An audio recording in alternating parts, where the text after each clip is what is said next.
Hello friends, ये video specially DElEd third semester के बच्चे जिनका अभी एग्ज़ाम होने वाला है उनके लिए बनाई जा रही है। और ये वीडियो डेली ऐप से अपलोड की जाएगी। और आज 2018 जो एग्ज़ाम हुआ था उसमें समावेशी शिक्षा में जो प्रश्न पूछे गए थे, वस्तुनिष्ठ प्रश्न, उनके ऊपर आज डिस्कशन किया जाएगा। तो आज हमारा पहला प्रश्न है, दृष्टिबाधिता का मुख्य कारण क्या है? ऑप्शन ए वातावरण, बी वंशानुक्रम, सी दोनों, और डी उपरोक्त में से कोई नहीं। पहले हम समझते हैं वातावरण और वंशानुक्रम में क्या होता है। वातावरण के में हम ये बता सकते हैं कि जो हमारे आसपास के क्षेत्र के कारण या हमारे आसपास जो वातावरण बना हुआ है उसके कारण जो हमारे अंदर बदलाव आते हैं उसे वातावरणीय कारण बोला जाता है।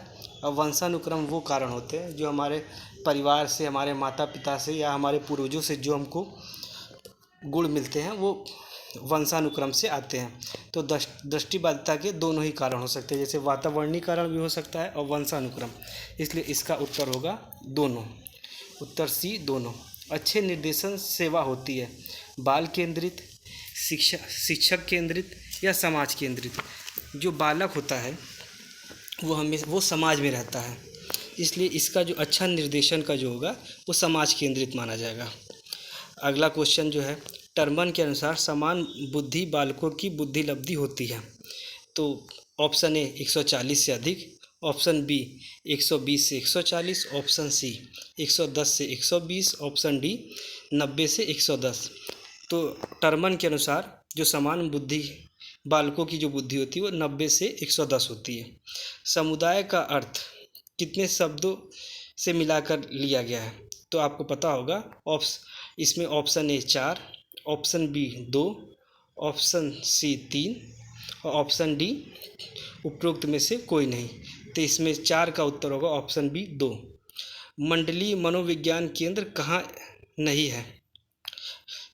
तो इसमें option A Agra, option B Delhi, option C Lucknow, option D Kanpur. तो इसका उत्तर होगा ऑप्शन बी दिल्ली। दिल्ली में नहीं है। विकलांग शिक्षा का मुख्य आधार क्या है? शारीरिक विकलांगता, ए बी आवेगात्मक विकलांगता, सी मानसिक विकलांगता या डी उपयोग सभी। तो इसका जो विकलांग शिक्षा का मुख्य आधार होता है वो शारीरिक विकलांगता मानी जाती है।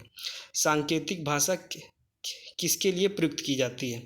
प्रतिभाशाली के लिए, श्रवण बाधित के लिए, विकल्प सी ए व दोनों के लिए, या डी समेकित शिक्षा के लिए। तो आपने देखा होगा, जो भी श्रवण बाधित होते हैं, जिनको सुनने में दिक्कत आती है, तो हम उनको जो है इशारे करके या संकेत करके बताते हैं। तो इसका उत्तर होगा श्रवण बाधित।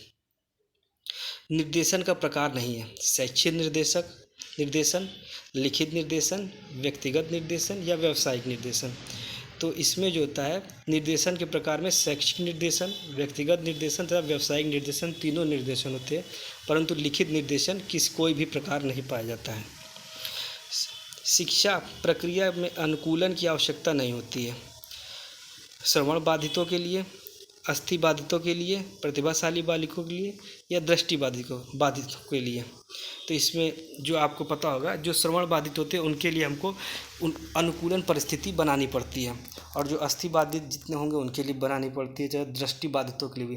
परंतु प्रतिभाशाली बालकों के लिए इसकी आवश्यकता नहीं होती है। विकृत बालकों को बनाना चाहिए परिवार पर निर्भर, आत्मनिर्भर, सरकार पर निर्भर या उपयुक्त में से कोई नहीं।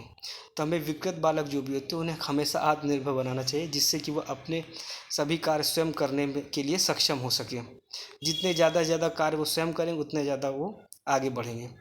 वर्तमान में निःशक्त बच्चों की शिक्षा को कहा जाता है विशेष शिक्षा, समेकित शिक्षा, समावेशी शिक्षा या उपयुक्त में से कोई नहीं।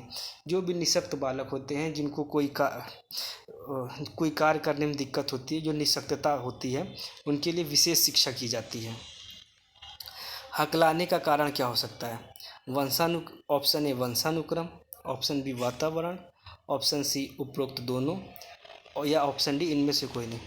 तो हकलाने का कारण वंशानुक्रम प्लस वातावरण दोनों ही हो सकता है, इसलिए इसका उत्तर होगा ऑप्शन सी उपरोक्त दोनों।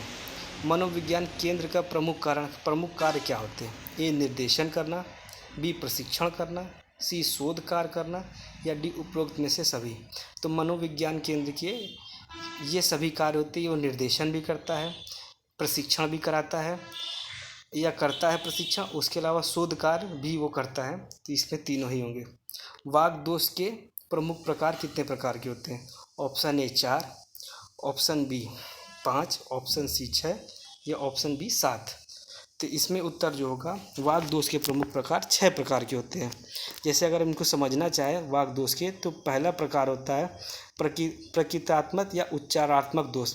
इस प्रकार के दोष में बालक को कुछ विशेष शब्दों के उच्चारण में परेशानी होती है, वह उन शब्दों को शुद्ध रूप से नहीं बोल पाता, इसे उच्चारात्मक दोष बोला जाता है। तथा इसका जो दूसरा होता है, इसमें दूसरा प्रकार ये हकलाना होता है। ये आप समझ सकते हैं कि इस प्रकार के विकार में बालक प्रायः हकला कर बोलता है, अर्थात इसमें बालक रुक रुक के बोलता है। आवाज़ की तीसरा होता है इसमें आवाज़ की समस्या। वाक दोष के इस प्रकार में बालक को प्रायः आवाज़ संबंधी समस्या का सामना करना पड़ता है।